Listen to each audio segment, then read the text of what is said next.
Meaning of general store. General store.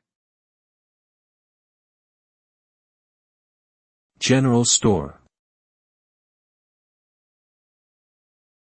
General store. General store.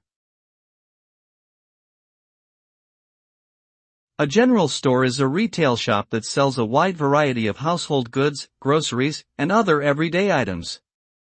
The term general refers to the fact that these stores provide a broad range of products to meet the needs of their customers, as opposed to specialty stores that focus on specific items like clothing or electronics.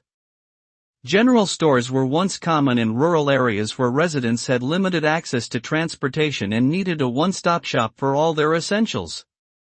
Today, while many local general stores have closed, the concept remains popular in certain areas as a nostalgic shopping experience.